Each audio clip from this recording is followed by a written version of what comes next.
Hello, everyone. Welcome to the Western Spirit. Today, we're with a very special guest. Eli Lake is a columnist at the Free Press and a contributing editor at Commentary.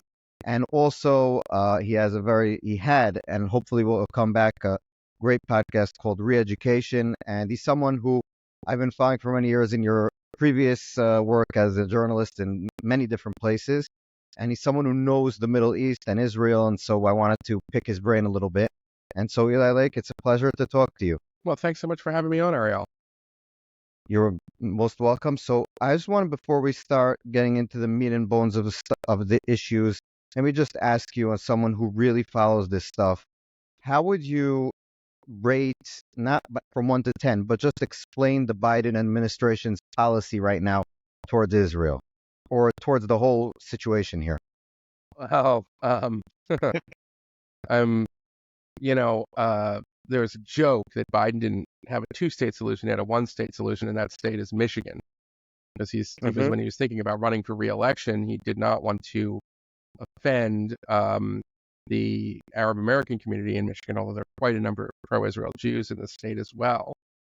And it's a sticky wicket from a political perspective because we are long past the days of Oslo, when a politician could say they wanted a two-state solution and both sides, and that's not probably going to happen for many years.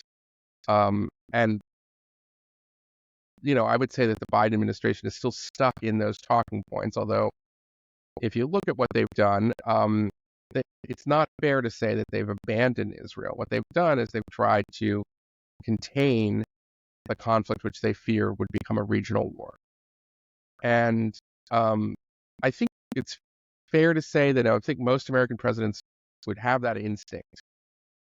I think the problem is that it was interpreted by Iran, which is the head of the snake, to borrow the phrase of the one-time crown prince of Saudi Arabia, that as a kind of that Israel was restrained, so that by delaying Israel's operations in Rafah for several months in the spring, it ended up prolonging a war, and also prolonging what will, maybe it's been deterred because of this miraculous preventive strike that we saw over the weekend against the Hezbollah missiles right before they were about to launch into central Israel and around Tel Aviv.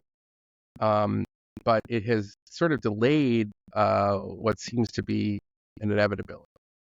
And that is a huge chasm right now between not just Benjamin Netanyahu, the prime minister, and the Biden administration. I would say it's kind of a chasm between, in the broadest sense, the Israeli, kind of national security establishment and the United States. They see that they're going to have to change their posture after October 7th and become far more active in terms of going after not just the regional proxies of Iran, but Iran itself, as we've seen. And there, again, I think the Biden administration is stuck in a kind of wishful thinking about the ability to maybe use diplomacy to revive the 2015 nuclear deal with Iran as a way to prevent Iran from getting a nuclear weapon, when in fact that's not going to work at this point. Not just because the Iranians don't want to get back into the deal, but it's also the deal itself was inadequate. Even if they followed it to the letter, they would be able to get pretty much almost to where they want to go. So in that respect, I think it's a huge problem, and I think it's going to be a problem if Kamala Harris wins in November, or even if Trump wins in November. We'll see. He's much harder to predict. But I don't know that the rhetoric that you're seeing from the Trump campaign about Israel will necessarily translate into the policy. He is a notoriously mercurial person. So we'll see. And I would not agree with this as an American citizen, but there is an argument to be made that U.S. and Israeli national interests do not align at the moment. Israel's interest is to, really win what is now pretty much a regional war, And America's interest is to try to prevent that regional war, or prevent some war in Gaza from going regional, I should say. And do you think that when we talk about everybody in Israel is talking about the deal, keep on every few weeks we see there's another headline that says we're about to get this deal done, and then something happens, and the Israeli media keeps on blaming Netanyahu for putting up new conditions, but last week Blinken said the Bibi basically accepted the deal, and we're waiting for Hamas, and now they're talking again. So one of the things that I wanted to ask you is, it seems to me, just looking from the side, that the administration is putting almost all its pressure on Israel because it has no leverage on Hamas. So all leverage of the American administration is on the government in Israel to try to make more and more concessions to bring Hamas to the table there's nothing being asked from Hamas at the same time. Well, I think when you see Blinken, and it's not the first time he has said that, it's not the first time Biden has said this before, that, there's an offer on the table and Hamas is rejected. That maybe cuts against what you're saying. I would say that the big sticking point, well, I think there's two sticking points. I mean, one is the chutzpah of Hamas to propose that some of the hostages they can return in the early phases of whatever deal would be dead bodies. Yes. Is kind of an extraordinary thing that I'm surprised more observers in the West have not sort of seen as an indication of their bad faith. The second point is that the Philadelphia corridor, which is really one of the reasons that the war has turned around at this point, and I'd say is in Israel's favor, it's because they have cut off the supplies to Hamas. And they've cut off the supplies to Hamas, which is really another way of saying that there's been a huge problem with the Israeli strategic calculation. They believe that they can trust the Egyptians to police their side of the border, which they can't. Looks like the Egyptians were in on it, or at least the elements of their military were in on this sort of scam to arm It's a lot of money. Arm Hamas, right? They were getting rich from it, and they're a poor country. So that's a huge sticking point. It's unacceptable, more than just unacceptable to Hamas. I think it's unacceptable to Egypt. And Israel really can't afford at this point to say, all right, well, we trust you, because they've been burned. So it's an interesting thing about the Israeli public, which is, I understand as an American Jew, I am caught up emotionally in wanting to get as many of the hostages back alive. But I also think that there's like political peril for Netanyahu if he agrees to something where there is an Israeli presence in the Philadelphia corridor, if he agrees to a deal where he's not getting back live hostages. So it's a little bit like damned if you do, damned if you don't. Some of it's just like, listen, this guy has been prime minister for so long over the last 20 years. Yes. He's worn out his welcome, so maybe he can't win. But I do think some of the criticism of Netanyahu is a little unfair, because, what is he going to do? Agree to a hostage deal where, is he going to make another Gilad Shalit type of deal where he frees a bunch of the next Sinwar? There's not a lot of options right now for Israel. And, I'm heartened that today I guess they rescued a Bedouin hostage. That was great news. A few months ago, they obviously rescued some other hostages, which was really terrific. So what we've seen in this period is that Israel has enormous capabilities. I'm not saying you can get all of them back that way, but I think Netanyahu understands that he can't accept a deal where Sinwar can show his head and say, he survived and therefore he won. Right. He also cannot accept a deal where the Israelis do not have a role in sealing that important border and the tunnels underneath of it, from the Sinai. So I don't think, Netanyahu has a lot of great options at this point. But on the other hand, to me, it's fascinating that the U.S. is now saying that the obstacle to the ceasefire is Hamas. So I wish they had said that clearly, from the get-go. But that to me is an important Right. point kind of to consider. Are they doing it because it's election year and they're potentially politically vulnerable, perhaps? Are they doing it because this is the real view of Jake Sullivan, the National Security Advisor, Nancy Blinken, the Secretary of State, and the president's not altogether there? That's another possibility. So we'll find out, I guess, when the memoirs are published. But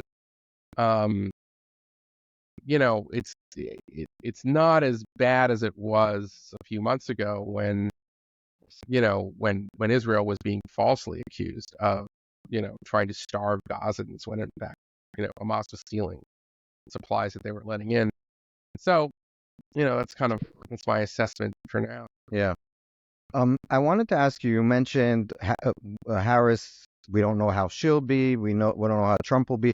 You did write a piece about her running mate, and that's what I saw in the Free Press about Tim Walz, about how all the wrong people are supporting his candidacy. And I just wanted to, do you think that, first of all, the reason why he was picked, was it really because, I had a few people on different opinions, was it really because Josh Shapiro was Jewish and that's a problem now in the Democrat Party, or just because she thought that he was a better fit for her? And second of all, about all these weird, Ilhan Omar is from his state, and he's pictured with her, and there's videos of him praising her, and all these. He's meeting with the leaders of the Muslim community, real radicals in his state, and you mentioned a bunch of other people that are not too friendly characters. So what are we to make of that? Well, a couple things. I'm suspicious. I don't know if it's necessarily because he's Jewish. There are plenty of ceasefire now Jews, plenty of Jews basically objectively for Hamas in America. You can find them in diaspora. You can find Israelis that are, they're Israeli professors who think Israel's committing a genocide. Yeah. We are very argumentative people when it comes to our own internal discussions and so forth. We have that Talmudic tradition. However, from just a purely political perspective, Shapiro is a popular governor in the state that most analysts believe Harris would need to win in order to win the election, Pennsylvania, my home state. And he has a 60% approval rating. If you just watched his, if you've just watched him kind of on the stump, he is very effective at appealing to the voters that the Democratic Party has lost in the last 25 years, the white working class. So there's a lot of reasons as to why Shapiro would have been the best political option. I mean, Minnesota looks like it's going to go to Harris, and Tim Walz was, somewhat responsible for the slow response to the riots of 2020 in his state. There's a lot of political vulnerabilities. He has supported some pretty out there initiatives when it comes to gender ideology. So there was an argument. It's like, okay, so why didn't you pick this guy who doesn't have those liabilities? I don't know. And there has been very good reporting. I'm thinking of Mark Alperin, who is a must watch for this election, said, listen, he flubbed his one-on-one interview with Harris. So he came in making demands. Am I going to be the last person to leave the room for major decisions? What am I going to be responsible for in your administration? That kind of stuff. Now, that's happened before. And, those kinds of conversations happen. But I think it rubbed Harris perhaps the wrong way, according to Alperin's reporting, whereas Walz came in and said, hey, I'm here, whatever you need. And maybe that was it. Perhaps it wasn't because there are a group of Democrats who are anti-Semitic, but rather there are just a lot of Democrats who feel that Israel's the bad guy in this war. And Shapiro has been outspoken against the ugliness on college campuses. He is very much associated with kind of a pro-Israel agenda, although he has also gone out of his way to criticize Netanyahu, which is kind of in line with, the mainstream Democratic position, pro-Israel, anti-Netanyahu.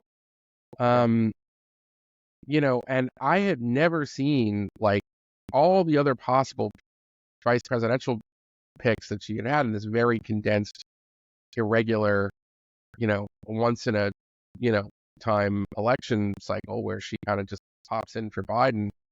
I'd never seen like that much opposition research dumped on one guy, which all seemed to be coming from a lot of different sources. Now, one other factor that kind of complicates it is John Fetterman, the senator from Pennsylvania, who is just a hero when it comes to taking on the cretins in his own party on Israel, apparently was making it all but known that he didn't think Shapiro would be a very good pick, and that had to do with internal Pennsylvania politics.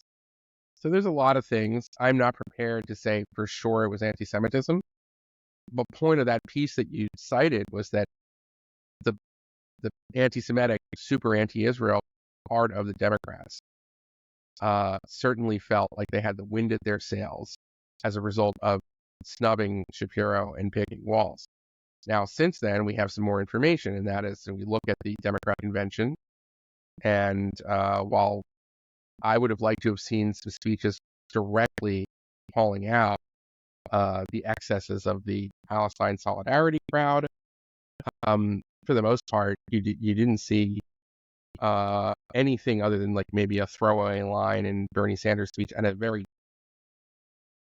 terrible line in Joe Biden's speech saying maybe the protesters. Yes, I wanted to ask you about that because you wrote about it. Yeah, that was really bad. But other than that, I mean, if you look at Harris's speech, I mean, she said all the right things. Do you believe she'll do it if she's president? I'm skeptical, but she certainly didn't really throw many bones to the movement inside the convention, or the uncommitted, or for that matter, the people who were protesting outside, which, by the way, saw far fewer numbers than they had hoped for. So make of that what you will.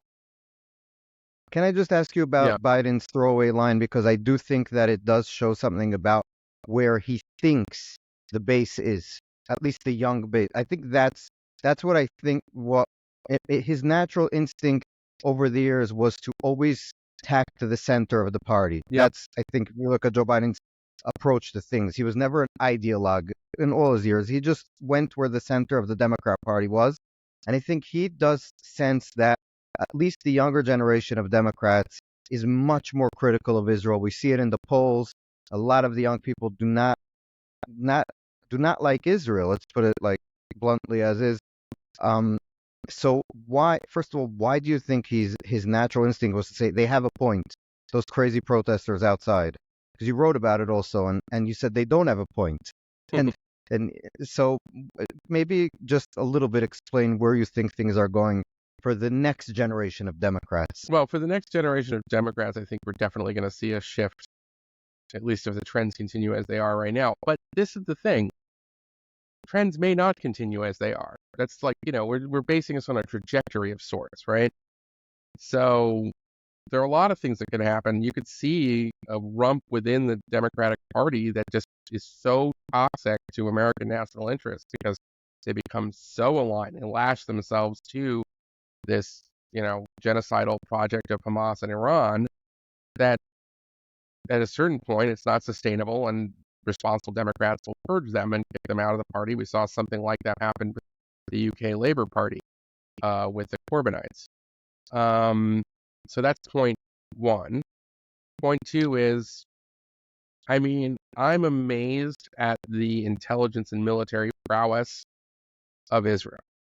That operation over the weekend to prevent what would have been a bloody regional conflict, had those rockets fired, and to get them right before they were fired, is almost a miracle. I mean, that is, up there in some ways, if you think about it, with the great accomplishments of Israel in the Six-Day War, or some of the, against all odds battles of the 48 War. I mean, you could go through the list, or Osiris, for example. I mean, these are remarkable military operations. Raid on Entebbe. Israel has a really distinguished military tradition in that regard, is able to pull off these really kind of almost like mission impossibles. So when you see something like that, that can create its own kind of momentum in the Middle East, because it's not just these, kind of brainwashed campus radicals who are watching. It's also people living in Lebanon. It's people living in Iran. And you could see a scenario where Israel's kind of intelligence military prowess combined with something unexpected on the ground, you could see, things turning around in the region, and that would complicate the thinking of, these know-nothings, on campus and in the professoriate, which is to say that they believe that October 7th, that bloodletting, that massacre, was somehow an expression of popular will of Gazans.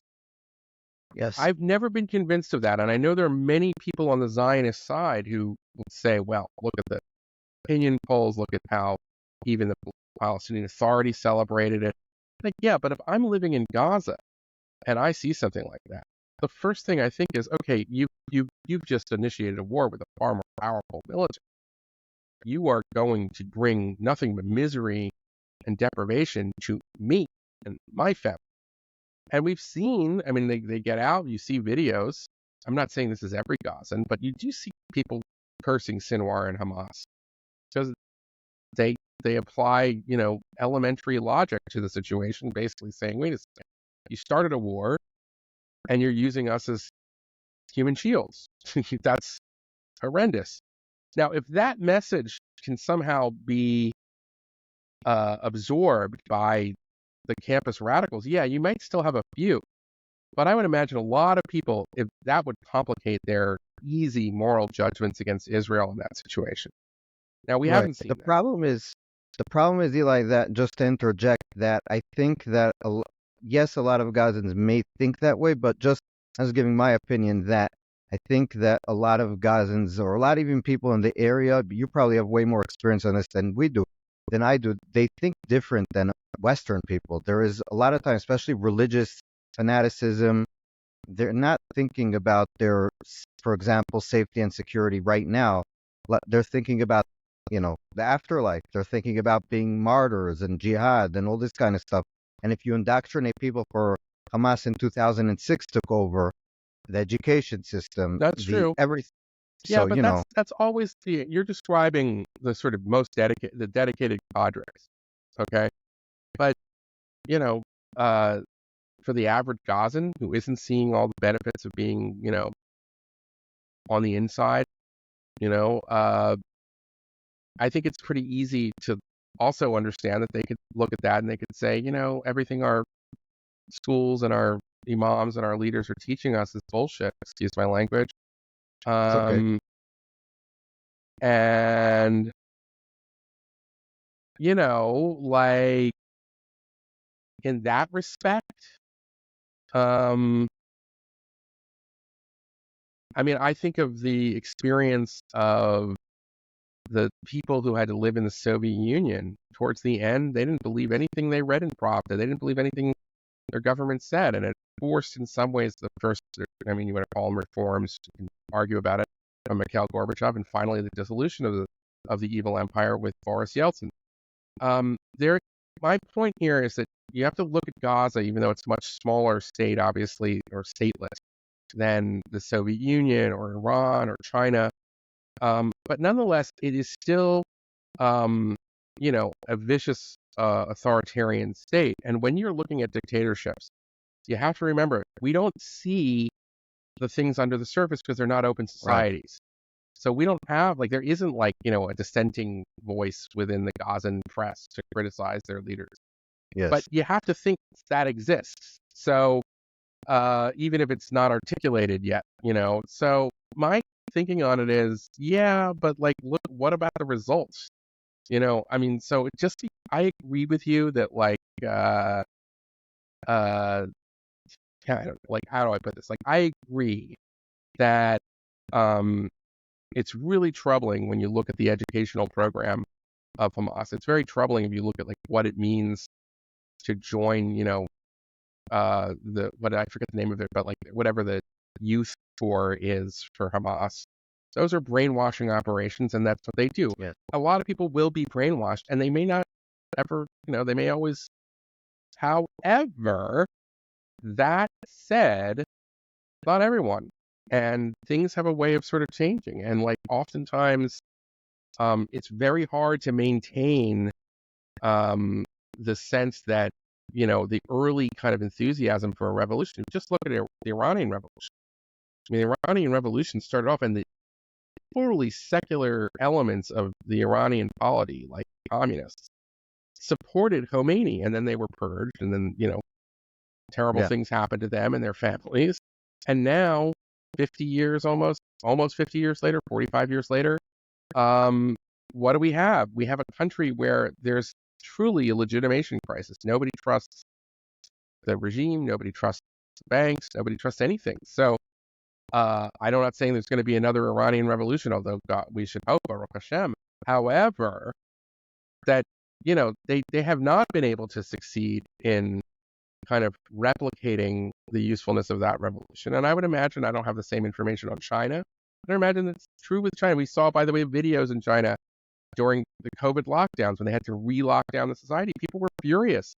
So I just, I take your point about the Hope you're brainwashed, right. but there's other Yeah. elements too, and it doesn't always work. And these are always kind of more fluid situations, and we can't know. We should just sort of accept. That's why I don't accept like opinion polls from Gaza. I mean, or for that matter, even the West Bank, because people are intimidated. What do they give the wrong answer? They know their phones are being listened to. They know, Right. So what if they say no? I think this government stinks. So they're, we can't really get a real read on it. Mm-hmm. Eli, two more things Yeah, that sure. before you go, because I know your time is short. The first thing that I want to ask you is about how you approach debating crazies. I'll put it that way, because you are, if I'm not mistaken, you were at the debate where Brianna, I forgot her name was, she said Brianna something Joy about Gray. Hamas.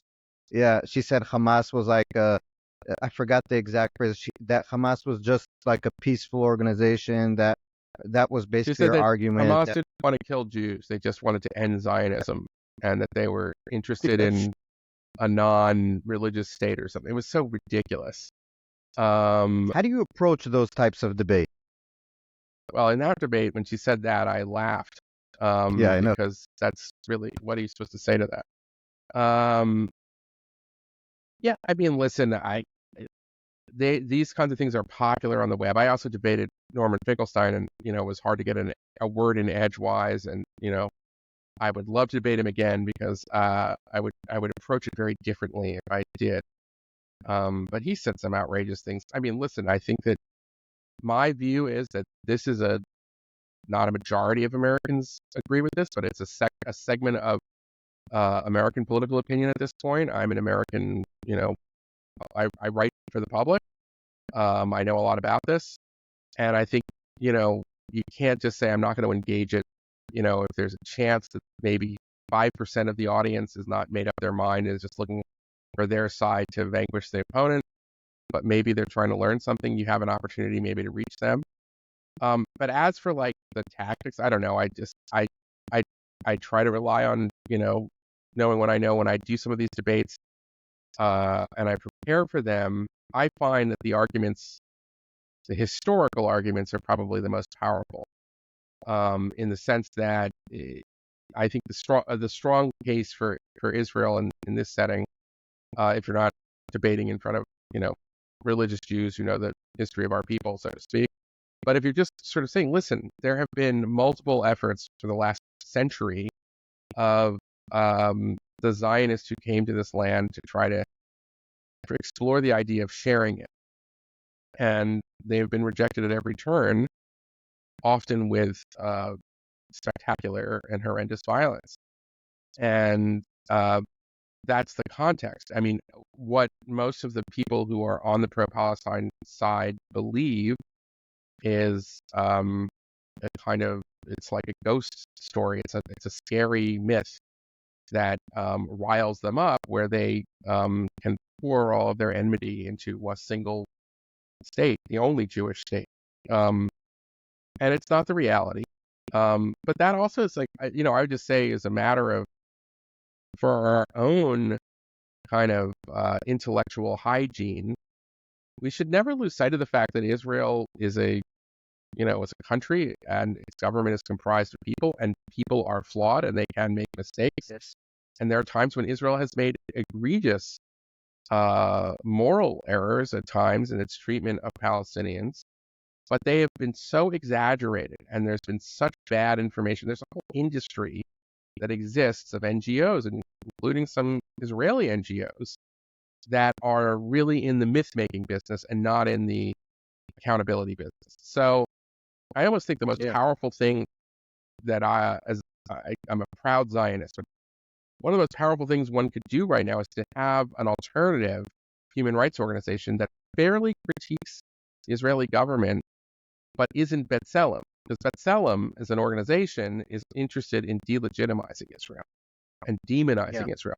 But there should be human rights organizations in Israel that are honest brokers and can tell you when there really has been an abuse in an Israeli prison, and it happens.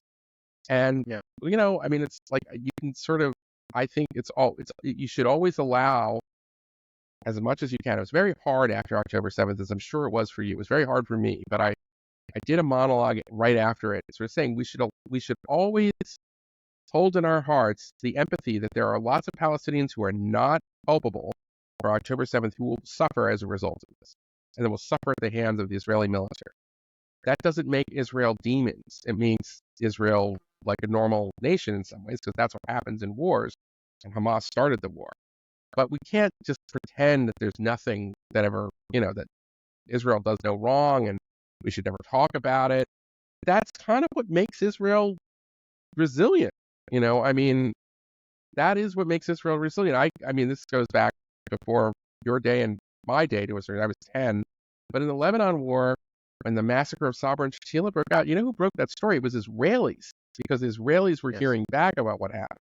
That was not something where like an external group said there was a massacre here and Israel tried to cover it up, and that's important. I think that's one of the reasons why I kind of think that Israel is morally superior in every possible way that it's posed. There's nothing like that exists, in Hezbollah, or Hamas, the Houthis, or Iran, or anything like that. Yeah. And I think we also have a tendency, a lot of people in the West, especially on that side, is to critique our society in a way we would never critique other societies. So we'll hold Israel to a standard that will never hold any of the other neighboring countries around us or organizations. And it's something that I've written about, and I assume you also have in some way or another. There was a phrase in the 2000 campaign for George W. Bush. One of his advisors, Marvin Olasky, wonderful phrase called the soft bigotry of low expectations. Yes. So I've inverted that. And in the case of Israel, it is the hard bigotry of impossibly high expectations. So, like, the idea that in the middle of the war, you can find, I say this to some of my friends who I like to argue with about this topic, who don't see the conflict the way I do.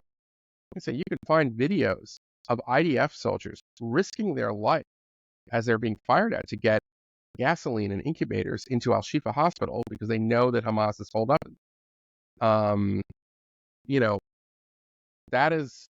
That's to Israel's great credit. And find examples. I don't know if you followed this story of abuses Palestinians at one of these prisons or something like that. I'm sure I have to. I'm sure it's not as bad as what you're hearing on the anti-Israel websites and so forth. But I'm sure there is something there. There will be a trial, and we'll see what happens. Exactly. There'll be a trial. Those people should be punished. There have to be, that there has to be reforms.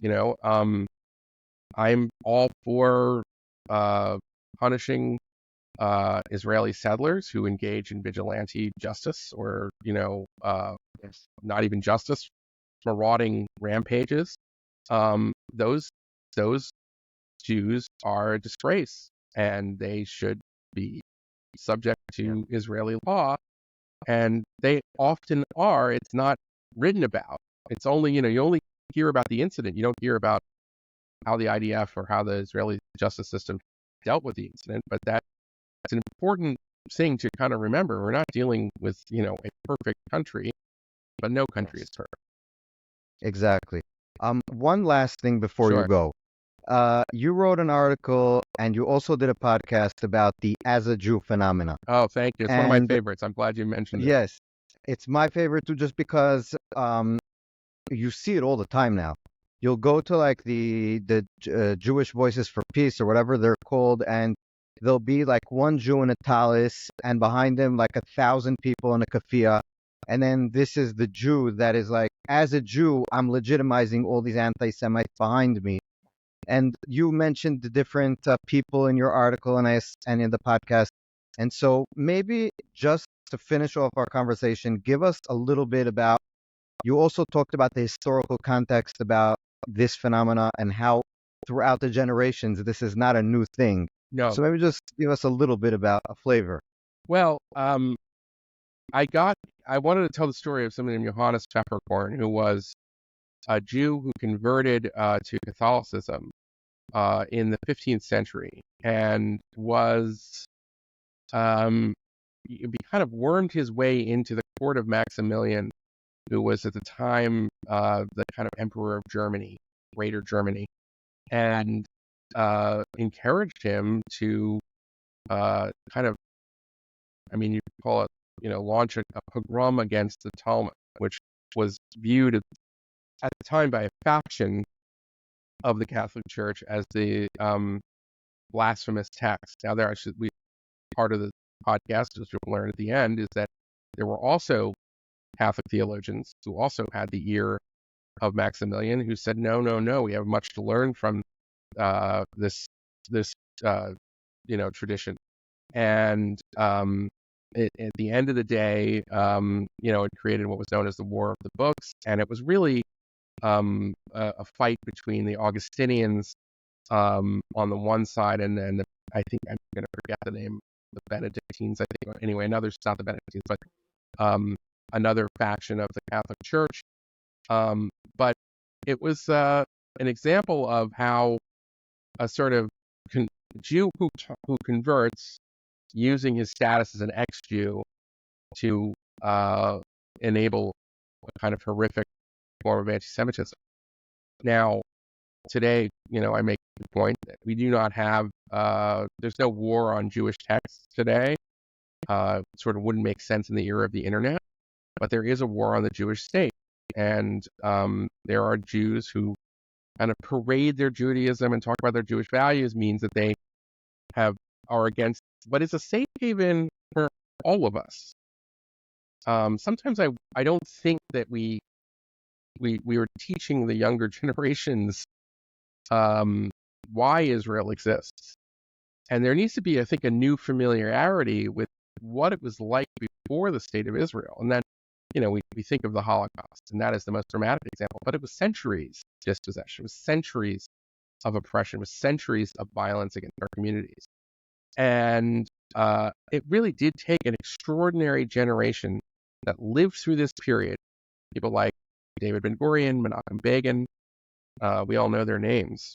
Ariel Sharon, Shimon Peres. Rabin and Moshe Rabin, of Dayan. course, and yeah. all- And so this is an extraordinary, not just because they built a new nation, they revived the language of Hebrew and made it a living language, which is an extraordinary thing, but they were able to get themselves as Jews out of the mindset of diaspora, where we're living at the mercies of often hostile rulers, into the idea that we, like every other people, have a state, and we have a nation, and we're rebuilding this nation, we're returning to our nation. That is an extraordinary thing, and it really does happen. You could say the Zionist movement, really picks up steam in the late part of the 19th century, and you start to see the emigrations then in the late part of the 19th century. But it really is that amazing generation that lived through the Holocaust that was able to have this radical transformation of how they understood who we are as a people.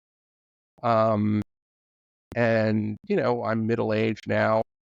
I have a young daughter, but my hope is that she will learn, and that the next generation of Jews really appreciate what an extraordinary generation that was.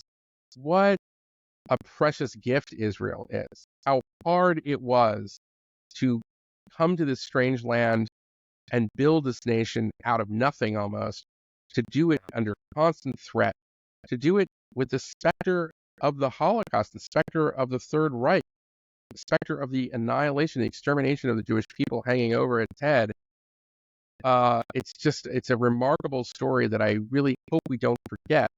And what's happened is that in the context of the debates today we see on campus, that history is ignored, and instead a myth is espoused, which says that Israel is the colonizer and Palestinians are the colonized, and it's nonsense and it should be refuted. But when you see Jews kind of getting sucked into that lie, bamboozled, it breaks my heart. And you just sort of say, we need to remind this generation that this is a precious gift that we have, and there's no guarantees. I mean, you look at the history of the Jewish people going back to 5 books of Moses. The good times the good times don't last forever. Read your Bible, read your book of Judges. And Eli, the point of as a Jew, just so I clarify to the audience, is that when someone says, as a Jew, I can tell you with authority that Israel is not a Jewish, doesn't abide by Jewish morals or something like that. So they're using their... As a Jew, I can't abide by the powerful Israel lobby controlling American foreign policy. Exactly. AIPAC, etc. That's a super anti-Semitic thing to say.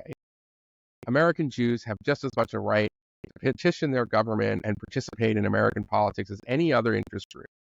But to succumb to that, which you'll hear a lot in the U.S. context, and to then use your Judaism as a kind of shield, you can't accuse me of being.